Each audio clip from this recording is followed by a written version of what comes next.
Ini yang terjadi pada 10 Januari 2024. PDI Perjuangan merayakan ulang tahunnya ke-51.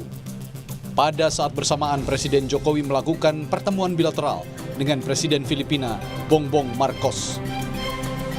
Untuk pertama kalinya, Jokowi tidak hadir dalam acara peringatan ulang tahun PDI Perjuangan. Akan hadir ke PDIP tanggal 10 Januari, Pak. Ke PDIP, Pak. Tanggal 10 Januari itu kan akan datang. Belum dapat undangan. Terima kasih, Bang. Ya, jawaban Presiden Joko Widodo ini terlontar sebelum berangkat ke 3 negara ASEAN untuk menjalankan tugas negara. PDI Perjuangan pun membenarkan Presiden Jokowi tak diundang dan tidak hadir pada acara HUT ke-51 partai berlambang banteng moncong putih itu. Namun itu semata karena menghormati posisi Presiden yang harus menjalankan tugas kenegaraan. Yang terkait dengan Bapak Presiden Jokowi, kita ini kan juga merasakan betapa pentingnya urusan bangsa dan negara. Dari juru bicara Bapak Presiden Jokowi sudah menyebutkan bahwa beliau akan menjalankan tugas kenegaraan ke Filipina. Ya, tugas kenegaraan itu kan untuk kepentingan bangsa dan negara, untuk kepentingan rakyat. Partai juga berjuang untuk kepentingan rakyat. Sehingga dua-duanya sama. Ya, tugas Presiden Jokowi ke Filipina kami hormati, dan kemudian partai kebetulan di dalam ulang tahun partai ini menempatkan seluruh orientasi kami ke akar rumput. Senada dengan Sekjen PDI Perjuangan, calon Presiden nomor urut 3 Ganjar Pranowo mengaku memahami dan menghormati alasan ketidakhadiran Jokowi pada HUT PDI Perjuangan. Katanya mau ke Filipina. Iya. Ya kalau beliau mau kunjungan ke luar negeri ya saya kira urusan negara pasti nomor 1. Kita hormati. Sementara itu Istana Kepresidenan menyebut kunjungan kenegaraan Presiden ke 3 negara ASEAN sudah terjadwal sejak 3 bulan lalu.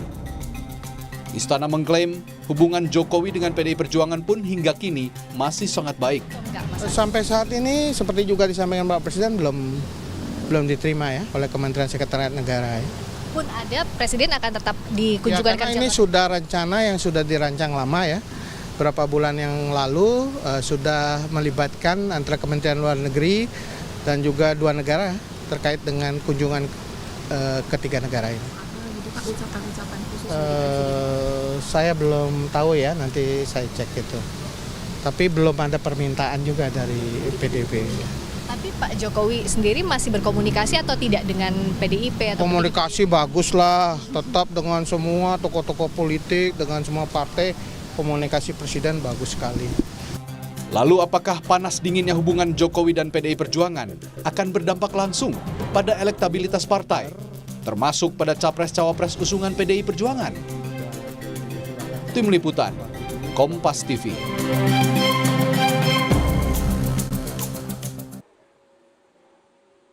Saudara, dari semakin buruknya hubungan antara PDI Perjuangan dengan Joko Widodo, apakah akan berdampak langsung terhadap elektabilitas dari partai PDI Perjuangan, termasuk juga elektabilitas kepada Capres-Cawapres yang diusung oleh PDI Perjuangan yakni Ganjar Mahfud? Kita akan bahas bersama dengan Guru Besar Komunikasi Politik Universitas Nasional Profesor Lely Aryani yang sudah hadir langsung di studio mini Kompas TV yang ada di kantor KPU Jakarta. Selamat sore. Selamat sore, Maido. Prof, kalau kita lihat ini ada yang menarik ya di peringatan hari ulang tahun PDI Perjuangan.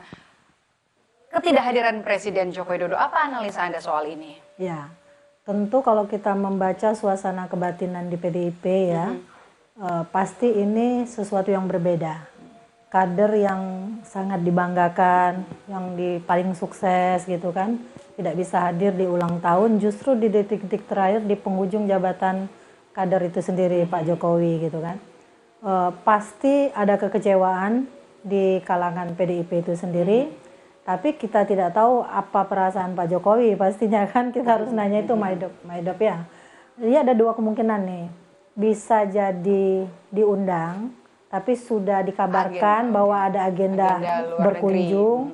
Nah kemungkinan lain juga tidak diundang gitu, karena sudah tahu juga bahwa akan ada agenda Pak Jokowi. Jadi intinya sama saja ya.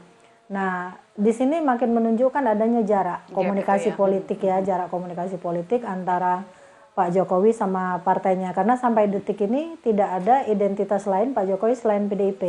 Gitu. Meskipun iklan partai politik lain misalnya ini partainya Jokowi itu bertebaran juga di mana-mana kan gitu. Itu yang terjadi.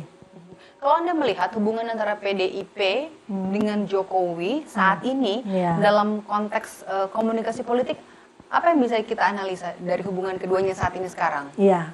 Komunikasi politik itu makin efektif ya kalau dilakukan oleh dua komponen, dua pribadi, dua komunikator politik yang narasinya, persepsinya bisa disamakan. Tapi melihat fenomena yang terjadi, bagaimana kemudian putra Jokowi ternyata dicalonkan sendiri, diusung oleh partai politik lain yang notabene bukan partainya Pak Jokowi, tentu semua orang bisa membaca. Jadi bukan hanya sekedar jarak komunikasi politik, mungkin ya di ujung tanduk relasi komunikasi politik yang ada pada saat ini di ujung tanduk, cuma mungkin secara de facto saja ya, secara de facto kita bisa melihat, tapi secara de jure, secara de jure itu belum dimanifestasikan dalam sebuah ketentuan. Nah, secara etika politik itu menjadi perdebatan banyak pihak, karena biar bagaimanapun orang kan membaca Pak Jokowi partainya ya PDIP. Diusung oleh PDIP bukan hanya menjadi presiden, tapi mulai dari wali kota, 2 periode, gubernur gitu. Dan kita juga membahasnya dari pemilu ke pemilu, dari pilkada DKI, saya juga di Kompas TV kan dari satu dekade ya. Iya, 2012 kita membahasnya menjadi presiden gitu kan. Itu semua adalah kerja tim yang sangat solid dari partai politik. Nggak mungkin Pak Jokowi bisa bekerja sendirian. Kalaupun ada misalnya asumsi Pak Jokowi kan dipilih rakyat, tapi kan nggak mungkin rakyat bisa memilih kalau partai tidak ada yang mencalonkan. Kita mungkin masih ingat waktu itu 2014 ya, yang mengusung Pak Jokowi cuma PDIP, Nasdem dan PKPI gitu ya, PKB dan PKPI, partai non parlemen, bertarung melawan partai-partai besar lainnya. Tapi karena mesin partai bergerak, meskipun cuma sedikit, Pak Jokowi bisa menang. Jadi di samping kebetulan juga 2014 Pak Jokowi menjadi media darling nih, termasuk oleh Kompas TV gitu kan. Kita memimpikan karena ada pola baru calon pemimpin yang punya gaya komunikasi politik berbeda dari yang sebelumnya. Dekat dengan rakyat, punya tema belusukan misalnya gitu kan. Dan itu membangkitkan harapan publik. Wah, ternyata untuk jadi pemimpin itu tidak harus dari petinggi, tidak harus dari elit. Kesederhanaan itu ya, kesederhanaan itu ya. Dan itu memantik simpati publik. Tapi sekali lagi, jadi tidak bisa dicalonkan tanpa partai politik dan partai politiknya jelas gitu waktu itu. Prof, sekarang apakah tidak adanya Jokowi kemudian akan berdampak langsung pada kinerja partai, kinerja PDIP, termasuk juga berdampak langsung kepada elektabilitas nanti capres-cawapres yang diusung oleh PDI Perjuangan Ganjar Mahfud? Kalau kita membaca hasil survei yang terakhir dari Kompas, kalau untuk elektabilitas partai nampaknya tidak ada yang berubah. Partai ya. Artinya apresiasi masyarakat terhadap PDIP masih tetap tinggi, masih nomor 1. Tapi tentang elektabilitas orang yang diusung oleh partai politik itu kita melihat juga turun, gitu kan? Apakah ini adalah dampak efek ekor jasnya Jokowi yang tidak mendukung? Bisa jadi, bisa tidak. Tapi kalau saya melihatnya secara ilmiah gitu, partai politik pengusung Prabowo dan Gibran yang notabene dianggap didukung juga oleh Pak Jokowi kan udah banyak. Koalisi gemuk ya? Koalisinya gemuk. Kalau mereka itu memilih Pak Jokowi, memilih Prabowo dan Gibran, maka otomatis pasti besar suaranya. Belum lagi anak-anak partainya. Kalau Golkar itu kan ada Kosgoro, ada AMPI, ada wanita Golkarnya, PAN juga demikian. Itu komponen-komponen itu aja udah besar. Jadi mungkin kalau taruhlah sekarang hasil survei terakhir dari Kompas 39 ya, Prabowo Gibran kalau nggak salah. Sementara lembaga survei lain sudah mencapai 44. Nah, 44 itu kan angka keterpilihan Pak Prabowo di 2019. Nah, artinya masih ada 56% yang pemilih Pak Jokowi itu yang masih berkeliaran dalam berbagi partai dengan yang lain. Otomatis ini membangkitkan optimisme dari dua pasangan yang lain untuk terus bekerja keras nih. Jadi tidak ada kultus individual pada figur tertentu, karena Pak Jokowi juga di 2014 tidak ada di-endorse oleh siapapun. Oke. Tapi Prof. Lely, apakah pasangan Ganjar Mahfud ini masih perlu endorsean dari Jokowi? Saya kira tentang endorse itu sudah diputus. Jadi ketika Pak Jokowi terlihat tidak mendukung, sebenarnya endorse itu sudah tidak ada lagi. Tapi mereka bergantung karena Pak Jokowi masih melekat PDIP-nya. Program-programnya yang digagas di DPR juga ada unsur PDIP yang menyetujui. Nah, konsistensi itu tetap dibutuhkan karena PDIP juga tidak bisa terlalu frontal karena biar bagaimanapun partai politik yang mengusung Pak Jokowi salah satunya adalah PDIP dan dia pengusung utama. Jadi tidak perlu secara tegas gitu merangkul Jokowi lagi untuk bisa mendapatkan endorse? Oh, tidak perlu karena mereka harus membangun kekuatan sendiri juga untuk membuktikan itu. Kalaupun nanti naas lah istilahnya kalah atau tidak apalagi. Mungkin Bu Mega kan sudah punya pengalaman untuk berdiri sebagai oposisi dan kemudian bisa meraih positioning kembali. Saya kira itu. Apa yang harus dilakukan PDIP, termasuk juga capres-capres yang diusung nanti Ganjar Mahfud ini untuk bisa survive nanti di pertarungan Pilpres 2024 ini? Ya, pertama memang unsur paling penting dalam kampanye politik itu sebenarnya persuasi.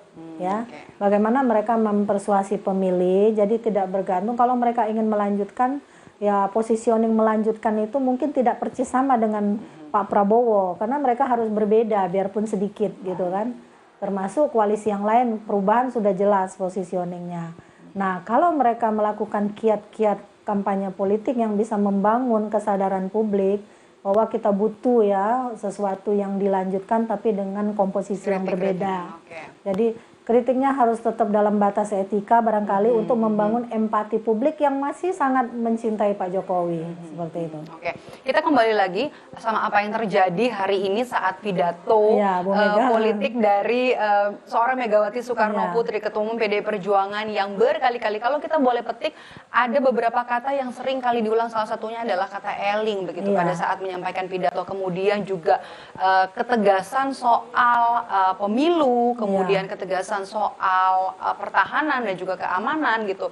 Dari beberapa hal yang bisa kita highlight di sini, menurut Anda, analisa Anda nih Prof. Lely, apa yang ingin disampaikan oleh Ibu Mega dalam pidato politiknya hari ini? Ya, dalam komunikasi politik itu tidak ada pesan yang hampa makna, gitu ya.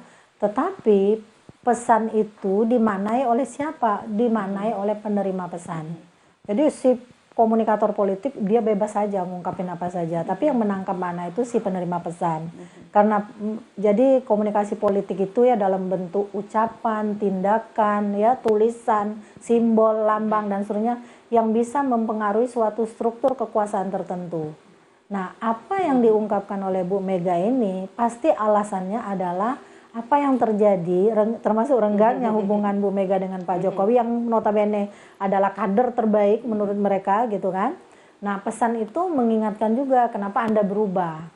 Ingatlah gitu kan, ingatlah sejarahnya ibaratnya. Si kata eling ini yang berkali-kali disebut ingatlah bahwa orang itu kan berasal dari belakang untuk bisa ke depan. Sejatinya kan seperti itu.